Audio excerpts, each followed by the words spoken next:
Hi friends, എല്ലാവർക്കും online ക്ലാസ്സിലേക്ക് സ്വാഗതം. ക്ലാസ് 8 കേരള പാഠാവലി. ഇന്ന് നമ്മൾ ഡിസ്കസ് ചെയ്യുന്നത് ഓണം എക്സാം 2026 മോഡൽ ക്വസ്റ്റ്യൻ പേപ്പറാണ്. ഈ വീഡിയോയിൽ നമ്മൾ ഡിസ്കസ് ചെയ്യുന്നത് താളുകൾക്കിടയിലെ ഒരു മയിൽപീലി എന്ന പാഠഭാഗത്തിലെ പരീക്ഷയ്ക്ക് വരാവുന്ന രീതിയിലുള്ള ചോദ്യോത്തരങ്ങളാണ് നമ്മൾ ഉൾപ്പെടുത്തിയിരിക്കുന്നത്. സ്കോർ 1 മാർക്കിൻ്റെയും അതേപോലെ തന്നെ സ്കോർ 2ൻ്റെയും അതേപോലെ സ്കോർ 4, 6 തുടങ്ങിയ 4 വിഭാഗങ്ങളിലായിട്ടാണ് ഈ ചോദ്യപേപ്പർ തയ്യാറാക്കിയിരിക്കുന്നത്. അപ്പോൾ നമുക്ക് ആദ്യത്തെ ചോദ്യം നോക്കാം. നിങ്ങൾക്കറിയാമല്ലോ, നാളുകൾക്കിടയിലെ മയിൽപ്പീലി എന്നതിൻ്റെ രചയിതാവ് പ്രിയ AS ആണ്. ശരിയായ ഉത്തരം തിരഞ്ഞെടുക്കുക. 1 മാർക്കിൻ്റെ ചോദ്യമാണ്. അന്നധാരയുടെ ബാല്യകാല ഓർമ്മകളിൽ ഏറ്റവും വ്യക്തവും പ്രകാശമാനവുമായിരുന്നത് നീലകണ്ഠനെ കുറിച്ചുള്ള ഓർമ്മകളായിരുന്നു. ഇതിന് ഏറ്റവും യോജിച്ച കാരണം ഏത്? 4 ഓപ്ഷൻ തന്നിട്ടുണ്ട്. നീലകണ്ഠൻ അവളുടെ സഹപാഠി മാത്രമായിരുന്നു. നീലകണ്ഠൻ അവൾക്ക് പഠനത്തിൽ സഹായം നൽകിയിരുന്നു. അനുധാരയുടെ വേദനകൾക്കിടയിലും സന്തോഷവും ആത്മവിശ്വാസവും പകർന്നത് നീലകണ്ഠൻ്റെ സൗഹൃദമായിരുന്നു. 4ാമത്തെ ഓപ്ഷൻ, നീലകണ്ഠൻ അവൾക്ക് മയിൽപ്പീലി സമ്മാനിച്ചിരുന്നു. അപ്പോൾ എന്താണ് കാരണം? അനുധാരയുടെ ബാല്യകാല ഓർമ്മകളിൽ ഏറ്റവും വ്യക്തവും പ്രകാശമാനവുമായത് നീലകണ്ഠനെ കുറിച്ചുള്ള ഓർമ്മകളാണ്. കാരണം അനുധാരയുടെ വേദനകൾക്കിടയിലും സന്തോഷവും ആത്മവിശ്വാസവും പകർന്നത് നീലകണ്ഠൻ്റെ സൗഹൃദമായിരുന്നു. ഇനി നമുക്ക് ജീവനുള്ള മയിലാന്ന വിചാരിച്ചത് എന്ന നീലകണ്ഠന്റെ വാക്കുകൾ അനുധാരയുടെ വ്യക്തിത്വത്തിൽ ഉണ്ടാക്കിയ സ്വാധീനം എന്തായിരിക്കും? ശരിയായ ഉത്തരം കണ്ടെത്തുക. 1ാമത്തെ ഓപ്ഷൻ, ചിത്രരചനയോടുള്ള അവളുടെ താല്പര്യം കുറയാൻ കാരണമായി. 2ാമത്തേത്, സ്വന്തം കഴിവ് വിശ്വാസം വളർത്താനും കൂടുതൽ വരയ്ക്കാനും അവളെ പ്രേരിപ്പിച്ചു. 3ാമത്തെ ഓപ്ഷൻ, നീലകണ്ഠനേക്കാൾ നന്നായി വരയ്ക്കണമെന്ന് അവൾ ആഗ്രഹിച്ചു. 4ാമത്തെ ഓപ്ഷൻ, മയിൽപ്പീലി ശേഖരിക്കുന്നതിൽ അവൾ കൂടുതൽ ശ്രദ്ധിച്ചു. അപ്പോൾ ഇതിൻ്റെ ശരിയായ ഉത്തരം എന്താണ്? ഇത് ജീവനുള്ള മയിലാന്ന വിചാരിച്ചത് എന്നത് നീലകണ്ഠൻ്റെ ഒരു പ്രോത്സാഹനമാണ്. അത് ഓപ്ഷൻ ബി ആണ് ശരിയായ ഉത്തരം. സ്വന്തം കഴിവിൽ വിശ്വസിക്കാനും കൂടുതൽ വരയ്ക്കാനും അവളെ പ്രേരിപ്പിച്ചു. ഇനി താഴെ പറയുന്ന നീലകണ്ഠന്റെ വ്യക്തിത്വത്തെ ഏറ്റവും സമഗ്രമായി അവതരിപ്പിക്കുന്നത് ഏത്? 1ാമത്തെ ഓപ്ഷൻ, ധൈര്യശാലിയും പഠനത്തിൽ മിടുക്കനുമായ കുട്ടി. 2ാമത്തെ ഓപ്ഷൻ, ദരിദ്രനും അച്ഛനില്ലാത്തവനുമായ കുട്ടി. 3ാമത്തേത്, പ്രതിസന്ധികൾക്കിടയിലും സ്നേഹവും ആത്മവിശ്വാസവും മറ്റുള്ളവരിലേക്ക് പകരുന്ന കുട്ടി. അനുധാരയെ പഠിപ്പിച്ച സഹപാഠി. അപ്പം നമുക്ക് നീലകണ്ഠനെ കുറിച്ച് എന്താണ് ഓർമ്മ വരിക? ഓപ്ഷൻ സി ആണല്ലേ, പ്രതിസന്ധികൾക്കിടയിലും സ്നേഹവും ആത്മവിശ്വാസവും മറ്റുള്ളവരിലേക്ക് പകരുന്ന കുട്ടി. ഇനി അടുത്തത്, എനിക്കെന്തിനാ പെൻസിൽ എന്ന നീലകണ്ഠന്റെ ചോദ്യം കഥയിലെ ഏത് അവസ്ഥയാണ് സൂചിപ്പിക്കുന്നത്? പെൻസിലിനോടുള്ള അവൻ്റെ താല്പര്യം നഷ്ടപ്പെട്ടത്, തൻ്റെ പഠനം തുടരാൻ കഴിയാത്ത അവസ്ഥയെക്കുറിച്ചുള്ള തിരിച്ചറിവ്, അനുധാരയോടുള്ള വിരോധം, പുതിയ പെൻസിൽ വാങ്ങാനുള്ള ആഗ്രഹം. അപ്പോൾ ഇനി എനിക്കെന്താ പെൻസിൽ എന്ന നീലകണ്ഠന്റെ ചോദ്യത്തിൽ എന്താണ് വ്യക്തമാക്കുന്നത്? ഇനി തൻ്റെ പഠനം തുടരാൻ കഴിയില്ല. അപ്പം ഇനി പെൻസിലിൻ്റെ ആവശ്യമില്ല. അപ്പോൾ ഓപ്ഷൻ ബി ആണ് ശരിയായ ഉത്തരം. ഇനി അടുത്തത്, അവസാനത്തെ, ഇനി എൻ്റെ പങ്കുകൂടി അനുധാര പഠിച്ചോളൂ എന്ന നീലകണ്ഠൻ പറയുന്നത് കഥയുടെ ഏത് ആശയത്തെയാണ് ഏറ്റവും ശക്തമായി ഉയർത്തിക്കാട്ടുന്നത്? ഇനി എൻ്റെ പങ്കും കൂടി, ഇനി എനിക്ക് പഠിക്കാൻ കഴിയില്ല, ഇനി എൻ്റെ പങ്കും കൂടി അനുധാര പഠിക്കണം എന്ന് നീലകണ്ഠൻ അവസാനമായിട്ട് പറയുന്നുണ്ട്. അതിൻ്റെ കാരണം എന്താണ്? 4 ഓപ്ഷൻ തന്നിട്ടുണ്ട്. ആദ്യത്തെ ഓപ്ഷൻ, പഠനത്തിൻ്റെ പ്രാധാന്യം മാത്രം. 2ാമത്തെ, രോഗത്തോടുള്ള ഭയം. 3ാമത്തെ, സ്വന്തം നഷ്ടത്തിനിടയിലും സുഹൃത്തിൻ്റെ ഭാവിയെക്കുറിച്ച് ചിന്തിക്കുന്ന നിസ്വാർത്ഥ സ്നേഹം. ജീവിതത്തിലെ പരാജയം. അപ്പോൾ ഇതിൽ നമുക്ക് ഏറ്റവും അനുയോജ്യമായത് ഏതാണ്? ഓപ്ഷൻ സി ആണ്. സ്വന്തം നഷ്ടത്തിനിടയിലും സുഹൃത്തിൻ്റെ ഭാവിയെക്കുറിച്ച് ചിന്തിക്കുന്ന നിസ്വാർത്ഥ സ്നേഹം. ഇനി അടുത്തത് 2 മാർക്കിനുള്ള ചോദ്യമാണ്. ആദ്യത്തെ ചോദ്യം ഇതാണ്. അനുധാരയുടെ രോഗം അവളുടെ ബാല്യത്തെ എങ്ങനെയാണ് ബാധിച്ചത്? അനുധാരയുടെ കുട്ടിക്കാലത്തെ കളികളും കൂട്ടുകാരുമായുള്ള സന്തോഷകരമായ ഓർമ്മകളും രോഗം കവർന്നെടുത്തു. പഠനത്തിലും കൂട്ടുകാരുമായുള്ള ബന്ധത്തിലും ഇടവേളകൾ ഉണ്ടാക്കിയ രോഗം അവളുടെ ബാല്യത്തെ നഷ്ടബോധം നിറഞ്ഞതാക്കി. ഇനി അടുത്ത ചോദ്യം, നീലകണ്ഠന്റെ പെരുമാറ്റത്തിൽ നിന്ന് അവൻ്റെ ആത്മവിശ്വാസം വ്യക്തമാകുന്ന ഒരു സന്ദർഭം കണ്ടെത്തി എഴുതുക.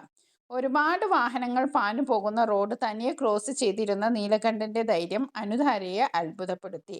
സ്വന്തം പ്രയാസങ്ങൾക്കിടയിലും മറ്റുള്ളവരോട് ധൈര്യത്തോടെ ഇടപെട്ടവനായിരുന്നു അവൻ.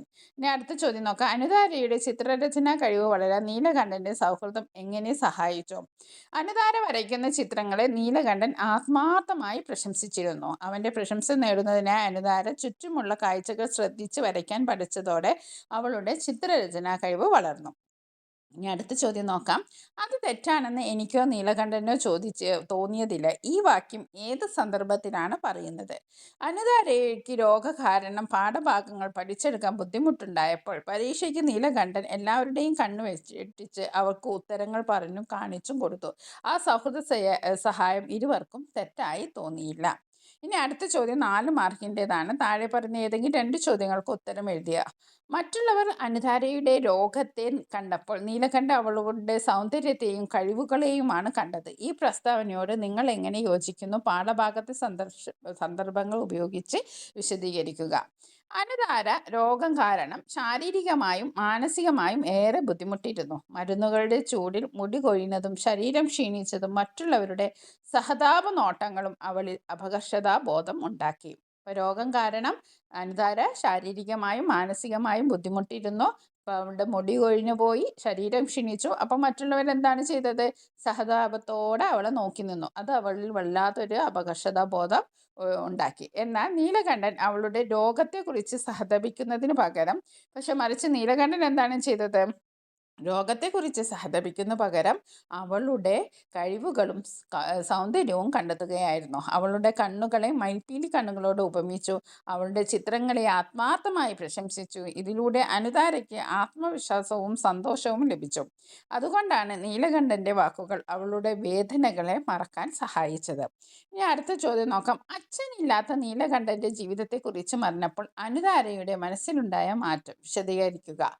അച്ഛനില്ലാത്ത ഒരു കുട്ടിയുടെ ജീവിതം എങ്ങനെയായിരിക്കുമെന്ന് അനുതാരയ്ക്ക് ആദ്യം അറിയില്ലായിരുന്നു. പുതിയ ചെരുപ്പും ഐസ്ക്രീമും വാങ്ങിത്തരാനും അസുഖം വരുമ്പോൾ സ്നേഹത്തോടെ പരിചരിക്കാനും അച്ഛനില്ലാത്ത നീലകണ്ഠന് എത്ര വിഷമം ഉണ്ടാകുമെന്ന് അവൾ ചിന്തിച്ചു. അവൻ്റെ അവസ്ഥ മനസ്സിലാക്കിയപ്പോൾ അനുതാരയ്ക്ക് ദുഃഖം തോന്നി. അച്ഛനോട് പറഞ്ഞ് നീലകണ്ഠന് പെൻസിൽ വാങ്ങിക്കൊടുക്കുകയും പിന്നീട് സ്വയം പെൻസിലുകൾ നൽകുകയും ചെയ്തു.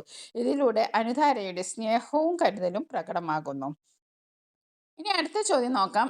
സന്ദർഭം വിശദീകരിച്ച് എഴുതാനാണ്. നോക്ക്, ഞാൻ കരയുന്നില്ലല്ലോ എന്ന് പറഞ്ഞ് നീലകണ്ഠൻ അനുധാരയെ ആശ്വസിപ്പിക്കുന്ന രംഗം വിശകലനം ചെയ്തെഴുതുക. നീലകണ്ഠന് വലിയൊരു ദുരന്തമാണ്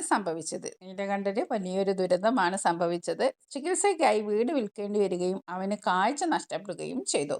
അപ്പോൾ ചികിത്സയ്ക്കായിട്ട് വീട് നഷ്ടപ്പെട്ടു. ആകെ ഉണ്ടായിരുന്ന ഒരു വീടായിരുന്നു, വീട് നഷ്ടപ്പെട്ടു, കാഴ്ച നഷ്ടപ്പെട്ടു.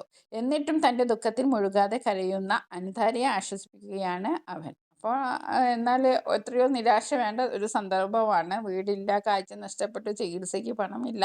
എന്നിരുന്നാലും അനുധാരയെ ആശ്വസിപ്പിക്കുകയാണ് നീലകണ്ഠൻ. സ്വന്തം വേദന മറച്ചു വെച്ച് സുഹൃത്തിന് ധൈര്യം നൽകുന്ന അവൻ്റെ മനസ്സിൻ്റെ ശക്തിയാണ് ഈ രംഗത്തിലൂടെ വ്യക്തമാകുന്നത്. മറ്റുള്ളവരുടെ വേദന സ്വന്തം വേദനയേക്കാൾ പ്രധാനമായി കാണുന്ന നിസ്വാർത്ഥമായ സൗഹൃദത്തിൻ്റെ ഉത്തമ മാതൃകയാണ് നീലകണ്ഠൻ. ഇനി അടുത്ത ചോദ്യം നോക്കാം. 4 മാർക്കിൻ്റെ വേറൊരു ചോദ്യമാണ്. ഇനി എൻ്റെ പങ്കും കൂടി അനുധാര പഠിച്ചോളൂ. ഈ വാക്കുകൾ കഥയുടെ അവസാനത്തെ കൂടുതൽ ഹൃദയസ്പർശിയാക്കുന്നത് എങ്ങനെ? നീലകണ്ഠന് ഇനി പഠനം തുടരാൻ കഴിയാത്ത അവസ്ഥയാണ്. കാഴ്ച നഷ്ടപ്പെട്ട അവൻ ചികിത്സയ്ക്കായി മറ്റൊരു സ്ഥലത്തേക്ക് പോവുകയാണ്. എന്നിട്ടും സ്വന്തം പഠനം നഷ്ടപ്പെടുന്നതിൻ്റെ ദുഃഖം പറയാതെ തൻ്റെ ഭാഗത്തെ പഠനവും അനുധാര ഏറ്റെടുക്കണമെന്നാണ് അവൻ പറയുന്നത്. തമാശ പോലെ പറയുന്ന ഈ വാക്കുകളിൽ വലിയ വേദനയും സ്നേഹവും ത്യാഗവും ഉണ്ട്. അതുകൊണ്ട് തന്നെ കഥയുടെ അവസാനം വായനക്കാരൻ്റെ മനസ്സിൽ ആഴത്തിലുള്ള വികാരം സൃഷ്ടിക്കുന്നു. ഇനി നമുക്ക് 6 മാർക്കിൻ്റെ ചോദ്യം നോക്കാം. ചോദ്യം ഇതാണ്. എൻ്റെ വിടർന്ന കണ്ണുകളിലേക്ക് നോക്കി മയിൽപ്പീലി കണ്ണുകൾ പോലെയുണ്ട് എന്ന് ഇടയ്ക്കെല്ലാം നീലകണ്ഠൻ പറയുമ്പോൾ എൻ്റെ എല്ലാ വേദനകളും ഞാൻ മറന്നുപോയി. ഈ വാക്യം അടിസ്ഥാനമാക്കി അനുധാരയും നീലകണ്ഠനും തമ്മിലുള്ള സൗഹൃദത്തിൻ്റെ സവിശേഷതകൾ വിശകലനം ചെയ്ത് തയ്യാറാക്കുക. നമുക്ക് ഉത്തരം നോക്കാം. അനുധാരയുടെയും നീലകണ്ഠൻ്റെയും സൗഹൃദം ഉപാധികളില്ലാത്ത സ്നേഹത്തിൻ്റെയും പരസ്പര കരുതലിൻ്റെയും ഉദാത്തമായ മാതൃകയാണ്. രോഗം കാരണം അനുധാരയുടെ ബാല്യകാലം വേദനകളും നഷ്ടബോധങ്ങളും നിറഞ്ഞതായിരുന്നു.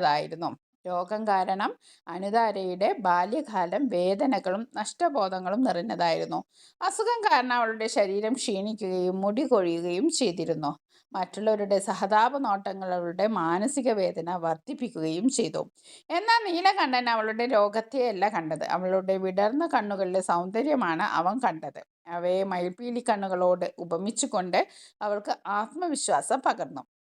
അവൻ്റെ പ്രശംസ അനുധാരയെ കൂടുതൽ ചിത്രങ്ങൾ വരയ്ക്കാൻ പ്രേരിപ്പിച്ചു. അവളുടെ പഠനത്തിലെ ബുദ്ധിമുട്ടുകൾ മനസ്സിലാക്കി പരീക്ഷയിൽ സഹായിക്കുകയും ചെയ്തു. അതുപോലെ നീലകണ്ഠൻ്റെ ജീവിതത്തിലെ വേദനകളും അനുധാര തിരിച്ചറിഞ്ഞിരുന്നു. അച്ഛനില്ലാത്ത അവൻ്റെ ജീവിതത്തെക്കുറിച്ച് അവൾ വേദനിച്ചു. പെൻസിലുകൾ നൽകി അവനെ സഹായിച്ചു. നീലകണ്ഠന് കാഴ്ച നഷ്ടപ്പെട്ടപ്പോഴും അവൻ്റെ ദുഃഖത്തേക്കാൾ അവനെ ആശ്വസിപ്പിക്കാനാണ് അനുധാര ശ്രമിച്ചത്. സ്വന്തം ദുരിതങ്ങൾക്കിടയിലും അനുധാരയ്ക്ക് സന്തോഷം നൽകുകയും അവളുടെ കഴിവുകളെ പ്രോത്സാഹിപ്പിക്കുകയും ചെയ്ത നീലകണ്ഠൻ്റെ സ്നേഹവും അസാധാരണമാണ്. ഇനി എൻ്റെ പങ്കുകൂടി അനുധാര പഠിച്ചോളൂ എന്ന അവസാന വാക്കിലും ഈ നിസ്വാർത്ഥ സൗഹൃദത്തിൻ്റെ ആഴം പ്രകടമാണ്.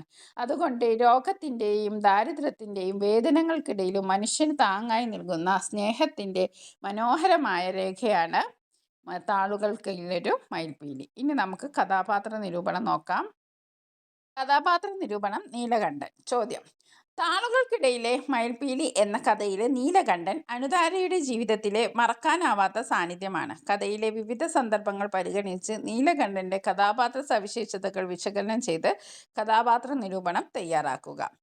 പ്രിയ എസിൻ്റെ താളുകൾക്കിടയിലെ മയിൽപ്പീലി എന്ന കഥയിലെ ശ്രദ്ധേയമായ കഥാപാത്രമാണ് നീലകണ്ഠൻ. പ്രിയ എസിൻ്റെ താളുകൾക്കിടയിലെ മയിൽപ്പീലി എന്ന കഥയിലെ ശ്രദ്ധേയമായ കഥാപാത്രമാണ് നീലകണ്ഠൻ. ജീവിതത്തെ പലവിധ പ്രയാസങ്ങൾ നേരിടുമ്പോഴും സ്നേഹവും സന്തോഷവും ആത്മവിശ്വാസവും മറ്റുള്ളവരിലേക്ക് പകരുന്ന ബാലനാണ് അവൻ. അപ്പം ജീവിതത്തിൽ പലവിധ പ്രയാസങ്ങൾ നീലകണ്ഠനുണ്ട്. എന്നിരുന്നാലും അതൊന്നും പുറത്തു കാണിക്കാതെ നല്ല ധൈര്യത്തോടെ, നല്ല സ്നേഹത്തോടെ, നല്ല സന്തോഷത്തോടെ, നല്ല ആത്മവിശ്വാസത്തോടെ മറ്റുള്ളവരിലേക്ക് സന്തോഷം മാത്രം പകരുന്ന ബാലനാണ് അവൻ. അവൻ്റെ കഷ്ടപ്പാടൊന്നും മറ്റുള്ളവരെ അറിയിക്കുന്നില്ല. നന്നായി പഠിക്കുന്ന നീലകണ്ഠൻ അറിവിനോടും പഠനത്തോടും വലിയ താല്പര്യമുള്ളവനാണ്. പഠിക്കാൻ ഇഷ്ടമാണ്, അറിവ് നേടാൻ ഇഷ്ടമാണ്, പഠനത്തിനോട് വളരെ ഇഷ്ടമാണ്. അനുധാരയ്ക്ക് പഠനത്തിൽ ബുദ്ധിമുട്ടുണ്ടാകുമ്പോൾ പാഠങ്ങൾ പറഞ്ഞു കൊടുക്കുകയും പരീക്ഷ ഉത്തരങ്ങൾ കാണിച്ചു കൊടുക്കുകയും ചെയ്യുന്നു. അനുധാരയുടെ ചിത്രങ്ങളെ ആത്മാർത്ഥമായി പ്രശംസിച്ച് അവളുടെ കഴിവുകൾ വളർത്താനും അവൻ സഹായിക്കുന്നു. സ്നേഹവും കരുതലും നീലകണ്ഠൻ്റെ പ്രധാന സവിശേഷതകളാണ്. അനുധാര രോഗബാധിതയായി ക്ലാസ്സിൽ തിരിച്ചെത്തുമ്പോൾ അവളെ അന്വേഷിച്ചെത്തുകയും പഠന കാര്യങ്ങളിൽ സഹായിക്കുകയും ചെയ്യുന്നു. അവളുടെ കണ്ണുകളെ മയിൽപ്പീലി കണ്ണുകൾ എന്ന് വിശേഷിപ്പിച്ച് അവൾക്ക് ആത്മവിശ്വാസം നൽകുന്നു. അച്ഛനില്ലാത്ത ജീവിതവും ദാരിദ്ര്യവും അവനെ തളർത്തുന്നില്ല. റോഡ് തനിയെ മുറിച്ചു കിടക്കുന്ന അവൻ്റെ ധൈര്യം അവൻ്റെ ആത്മവിശ്വാസം വ്യക്തമാക്കുന്നു. കാഴ്ച നഷ്ടപ്പെട്ട് ചികിത്സയ്ക്കായി പോകേണ്ടി വരുമ്പോഴും അനുധാരയെ ആശ്വസിപ്പിക്കുന്ന അവൻ്റെ മനസ്സിൻ്റെ ശക്തി ശ്രദ്ധേയമാണ്. സ്വന്തം ജീവിതത്തിലെ വലിയ നഷ്ടത്തിനിടയിലും ഇനി എൻ്റെ പങ്കുകൂടി അനുധാര പഠിച്ചോളൂ എന്ന് പറയുന്ന നീലകണ്ഠൻ നിസ്വാർത്ഥമായ സൗഹൃദത്തിൻ്റെ പ്രതീകമാണ്. സ്വന്തം ദുഃഖം മറച്ചുവെച്ച് സുഹൃത്തിൻ്റെ ഭാവിയെക്കുറിച്ച് ചിന്തിക്കുന്ന അവൻ്റെ മനസ്സ് വായനക്കാരുടെ ഹൃദയത്തിൽ ഇടം നേടുന്നു. സ്നേഹസമ്പന്നും ധൈര്യശാലിയും സഹായമനസ്കനും നിസ്വാർത്ഥനുമായ നീലകണ്ഠൻ കഥയിലെ ഏറ്റവും ഹൃദയസ്പർശിയായ കഥാപാത്രമാണ്. കഥാപാത്ര നിരൂപണമാണ് അനുധാരയുടെ കഥാപാത്ര നിരൂപണം. ചോദ്യം നോക്കാം. താളുകൾക്കിടയിലെ ഒരു മയിൽപ്പീലി എന്ന കഥയിലെ അനുധാര രോഗത്തിൻ്റെ വേദനകൾക്കിടയിലും സൗഹൃദത്തിൻ്റെ ഊഷ്മളതയിൽ ജീവിതത്തെ നേരിടുന്ന കഥാപാത്രമാണ്. കഥയിലെ സന്ദർഭങ്ങൾ പരിഗണിച്ച് അനുധാരയുടെ കഥാപാത്ര സവിശേഷതകൾ വിശകലനം ചെയ്ത് കഥാപാത്ര നിരൂപണം തയ്യാറാക്കുക. ഓക്കെ. പ്രിയ എസിൻ്റെ താളുകൾക്കിടയിലൊരു മയിൽപ്പീലി എന്ന കഥയിലെ കേന്ദ്ര കഥാപാത്രമാണ് അനുധാര. രോഗബാധിതയായ ബാലികയാണെങ്കിലും ജീവിതത്തിലെ വേദനകൾക്കിടയിലും സൗഹൃദവും സ്നേഹവും പ്രതീക്ഷയും കാത്തു സൂക്ഷിക്കുന്ന കുട്ടിയാണ് അവൾ. അപ്പം ജീവിതത്തിൽ വലിയ വേദനയാണല്ലേ, എന്നാലും രോഗബാധിതയാണ്, എന്നാലും സൗഹൃദവും സ്നേഹവും അവൾക്കൊരു ജീവിക്കാനുള്ള പ്രതീക്ഷയുമുണ്ട്. അനുധാരയുടെ കുട്ടിക്കാലം രോഗത്തിൻ്റെ പിടിയിലായിരുന്നു. ചികിത്സകളും ആശുപത്രിവാസവും കാരണം കളിച്ചുല്ലസിക്കേണ്ട ബാല്യം നഷ്ടപ്പെട്ടതിൻ്റെ വേദന അവൾക്കുണ്ട്. അസുഖം കാരണം പഠനത്തിലും ഇടവേളകൾ ഉണ്ടാകുന്നു. എങ്കിലും പഠനത്തിലേക്ക് തിരിച്ചെത്താനും കൂട്ടുകാരോടൊപ്പം ചേരാനും അവൾ ശ്രമിക്കുന്നു. ഇതിലൂടെ അവളുടെ മനക്കരുത്തും ജീവിതത്തോടുള്ള പോരാട്ട വീര്യവും വ്യക്തമാകുന്നു. അനുധാരയ്ക്ക് കലാപരമായ കഴിവുമുണ്ട്. ചിത്രങ്ങൾ വരയ്ക്കുന്നതിന് താല്പര്യമുള്ള അവളുടെ കഴിവിനെ നീലകണ്ഠൻ്റെ പ്രോത്സാഹനം കൂടുതൽ വളർത്തുന്നു. നീലകണ്ഠൻ്റെ പ്രശംസ നേടുന്നതിനായി ചുറ്റുമുള്ള കാഴ്ചകൾ ശ്രദ്ധിച്ച് വരയ്ക്കാൻ അവൾ ശ്രമിക്കുന്നു. സൗഹൃദത്തിന് വലിയ വില നൽകുന്നവളാണ് അനുധാര. നീലകണ്ഠൻ്റെ ദാരിദ്ര്യവും അച്ഛൻ്റെ അഭാവവും മനസ്സിലാക്കി അവൾ അവനോട് കരുണയും സ്നേഹവും കാണിക്കുന്നു. അച്ഛനോട് പറഞ്ഞ് പെൻസിൽ വാങ്ങിക്കൊടുക്കുകയും പിന്നീട് സ്വന്തം പെൻസിലുകൾ അവനു വേണ്ടി മാറ്റിവെക്കുകയും ചെയ്യുന്നു. ഇതിലൂടെ അവളുടെ സഹാനുഭൂതിയും സഹായമനസ്കതയും പ്രകടമാകുന്നു. നീലകണ്ഠൻ്റെ സ്നേഹവും അനുധാരയുടെ ജീവിതത്തിൻ്റെ വലിയ സ്വാധീനം ചെലുത്തുന്നു. മയിൽപ്പീലി കണ്ണുകൾ പോലെയുണ്ട് എന്ന അവൻ്റെ വാക്കുകൾ അവളുടെ ആത്മവിശ്വാസം വർദ്ധിപ്പിക്കുകയും വേദനകൾ മറക്കാൻ സഹായിക്കുകയും ചെയ്യുന്നു. അതുകൊണ്ട് തന്നെ നീലകണ്ഠൻ്റെ ഓർമ്മകൾ അവളുടെ ബാല്യത്തിൽ ഏറ്റവും പ്രകാശമാനമായ ഓർമ്മയായി മാറുന്നു. നീലകണ്ഠന് കാഴ്ച നഷ്ടപ്പെട്ടപ്പോൾ അവൾ അനുഭവിച്ച വേദനയും കരച്ചിലും അവരുടെ സൗഹൃദത്തിൻ്റെ ആഴം വ്യക്തമാക്കുന്നു. അവൻ്റെ ജീവിതത്തിലെ നഷ്ടങ്ങൾ തിരിച്ചറിയാനും അവനു വേണ്ടി വേദനിക്കാനും കഴിയുന്ന സ്നേഹസമ്പന്നയും സഹാനുഭൂതിയുള്ളവളുമാണ് അനുതാര. അങ്ങനെ രോഗത്തിൻ്റെ വേദനകൾക്കിടയിലും സൗഹൃദത്തെ ജീവിതത്തിൻ്റെ പ്രകാശമായി കാണുന്ന ധൈര്യശാലിയും സ്നേഹസമ്പന്നയും കലാപ്രതിഭയുമായ അനുതാര വായനക്കാരുടെ മനസ്സിൽ മായാത്ത സാന്നിധ്യമായി മാറുന്നു. അടുത്ത ചോദ്യം നോക്കാം. രൂപത്തെ നോക്കാതെ അവളുടെ കണ്ണുകളിലെ സൗന്ദര്യം കണ്ടെത്തുകയാണ് നീലകണ്ഠൻ ചെയ്തത്. ഈ പ്രസ്താവന അനുതാരയുടെ ആത്മവിശ്വാസത്തിലും നീലകണ്ഠന്റെ സൗഹൃദത്തിലും ഉണ്ടാക്കിയ സ്വാധീനം വിശദീകരിക്കുക. അസുഖം കാരണം അനുതാരയുടെ ശരീരം ശോഷിക്കുകയും മുടി കൊഴിയുകയും ചെയ്തിരുന്നു. മറ്റുള്ളവർ അവളെ സഹതാപത്തോടെ നോക്കിയത് അവളുടെ അപകർഷതാബോധം വർദ്ധിപ്പിച്ചു. എന്നാൽ നീലകണ്ഠൻ അവളുടെ രോഗത്തെയോ രൂപത്തിലെ മാറ്റങ്ങളെയോ ശ്രദ്ധിച്ചില്ല. അവളുടെ വിടർന്ന കണ്ണുകളിലെ സൗന്ദര്യം കണ്ടെത്തി അവയെ മയിൽപ്പീലി കണ്ണുകളോട് ഉപമിച്ചു. ഈ വാക്കുകൾ അനുതാരയ്ക്ക് വലിയ ആത്മവിശ്വാസം നൽകി. തൻ്റെ വേദനകളെ മറക്കാനും ജീവിതത്തെ പ്രതീക്ഷയോടെ കാണാനും അത് അവളെ സഹായിച്ചു. അതിനാൽ മറ്റൊരാളിലെ കുറവുകളെ കാണാതെ കഴിവുകളും സൗന്ദര്യവും കണ്ടെത്തി പ്രോത്സാഹിപ്പിക്കുന്നതാണ് യഥാർത്ഥ സൗഹൃദമെന്ന് ഈ സന്ദർഭം വ്യക്തമാക്കുന്നു. ഇനി അടുത്ത ചോദ്യം നോക്കാം. സ്വന്തം ജീവിതത്തിലെ ദുരിതങ്ങൾക്കിടയിലും മറ്റൊരാളുടെ സന്തോഷത്തെക്കുറിച്ച് ചിന്തിക്കുന്നവനാണ് നീലകണ്ഠൻ. കഥയിലെ കഥാസന്ദർഭങ്ങൾ ഉപയോഗിച്ച് ഈ പ്രസ്താവന സാധൂകരിക്കുക. അച്ഛനില്ലാത്തതും ദാരിദ്ര്യവും കുടുംബത്തിൻ്റെ കടബാധ്യതയും നീലകണ്ഠൻ്റെ ജീവിതത്തിലെ വലിയ പ്രയാസങ്ങളായിരുന്നു. പിന്നീട് കാഴ്ച നഷ്ടപ്പെട്ടതോടെ അവൻ്റെ ജീവിതം കൂടുതൽ ദുരിതപൂർണമാകുന്നു. എന്നിട്ടും അനുതാരയുടെ രോഗത്തെക്കുറിച്ച് സഹതപിക്കുന്നതിന് പകരം അവളെ ആശ്വസിപ്പിക്കുകയും പഠനത്തിൽ സഹായിക്കുകയും അവളുടെ ചിത്രങ്ങളെ പ്രശംസിക്കുകയും ചെയ്യുന്നു. സ്വന്തം വേദനയിലും അവളെ കരയാതിരിക്കാൻ ആശ്വസിപ്പിക്കുന്നു. അവസാനം തനിക്ക് പഠിക്കാൻ കഴിയാത്ത സാഹചര്യത്തിലും ഇനി എൻ്റെ പങ്കുകൂടി അനുതാര പഠിച്ചോളൂ എന്ന് പറയുന്നത് അവൻ്റെ നിസ്വാർത്ഥമായ സ്നേഹത്തിൻ്റെ വലിയ തെളിവാണ്. ഇനി അടുത്ത ചോദ്യം. താളുകൾക്കിടയിൽ ഒരു മയിൽപ്പീലി എന്ന കഥയിൽ സൗഹൃദം വെറും കൂട്ടുകൂടലല്ല, പരസ്പരം താങ്ങുന്ന സ്നേഹമാണ്. കഥയിലെ അനുതാര നീലകണ്ഠൻ സൗഹൃദത്തെ ആസ്പദമാക്കി വിശകലനക്കുറിപ്പ് തയ്യാറാക്കുക. അനുതാരയുടെയും നീലകണ്ഠൻ്റെയും സൗഹൃദം പരസ്പര സ്നേഹത്തിൻ്റെയും കരുതലിൻ്റെയും ഉദാത്തമായ മാതൃകയാണ്. രോഗം കാരണം അനുതാരയുടെ ബാല്യം വേദനകളും നഷ്ടബോധങ്ങളും നിറഞ്ഞതായിരുന്നു. എന്നാൽ നീലകണ്ഠൻ്റെ സാന്നിധ്യം അവളുടെ ജീവിതത്തിൽ സന്തോഷത്തിൻ്റെ പ്രകാശമായി മാറി. അനുതാരയുടെ ശാരീരിക മാറ്റങ്ങളെ നോക്കി സഹതപിക്കുന്നതിന് പകരം അവളുടെ കണ്ണുകളിലെ സൗന്ദര്യം കണ്ടെത്തുകയാണ് നീലകണ്ഠൻ ചെയ്തത്. മയിൽപ്പീലി കണ്ണുകൾ പോലെയുണ്ട് എന്ന അവൻ്റെ വാക്കുകൾ അവൾക്ക് ആത്മവിശ്വാസം നൽകി. അവളുടെ ചിത്രങ്ങളെ പ്രശംസിക്കുകയും പഠനത്തിൽ സഹായിക്കുകയും ചെയ്തതിലൂടെ അവർ നല്ലൊരു സുഹൃത്തായി മാറുന്നു. അതേസമയം നീലകണ്ഠൻ്റെ ജീവിതത്തിലെ പ്രയാസങ്ങൾ അനുതാരയും തിരിച്ചറിയുന്നു. അച്ഛനില്ലാത്ത അവൻ്റെ ജീവിതത്തെക്കുറിച്ച് വേദനിക്കുകയും പെൻസിലുകൾ നൽകി സഹായിക്കുകയും ചെയ്യുന്നു. കാഴ്ച നഷ്ടപ്പെട്ട് അവൻ പോകുമ്പോൾ അനുതാര അനുഭവിക്കുന്ന ദുഃഖം അവരുടെ ബന്ധത്തിൻ്റെ ആഴം വ്യക്തമാക്കുന്നു. ഏറ്റവും ഹൃദയസ്പർശിയായത് നീലകണ്ഠൻ്റെ അവസാന വാക്കുകളാണ്. ഇനി എൻ്റെ പങ്കും കൂടി അനുതാര പഠിച്ചോളൂ. സ്വന്തം ജീവിതത്തിലെ വലിയ നഷ്ടത്തിനെതിരെയും സുഹൃത്തിൻ്റെ ഭാവിയെക്കുറിച്ച് ചിന്തിക്കുന്ന നിസ്വാർത്ഥമായ സ്നേഹമാണ് ഇവിടെ കാണുന്നത്. അപ്പോൾ കൂട്ടുകാരെ, നമ്മൾ 8ാം ക്ലാസ്സിലെ രണ്ടാമത്തെ പാഠഭാഗം മനസ്സ് നന്നാവട്ടെ എന്ന യൂണിറ്റിലെ രണ്ടാമത്തെ പാഠഭാഗമായ താളുകൾക്കിടയിലെ മയിൽപ്പീലി എന്നതിലെ പ്രധാനപ്പെട്ട ചോദ്യോത്തരങ്ങൾ മുഴുവൻ വിശദീകരിച്ചിട്ടുണ്ട്. ഇത് നിങ്ങൾക്ക് പരീക്ഷയ്ക്ക് കൂടുതൽ എളുപ്പമാക്കാൻ സഹായിക്കും. നല്ലവണ്ണം പഠിക്കുക, പാഠപുസ്തകം നല്ലവണ്ണം വായിച്ചു നോക്കുക. Thank you.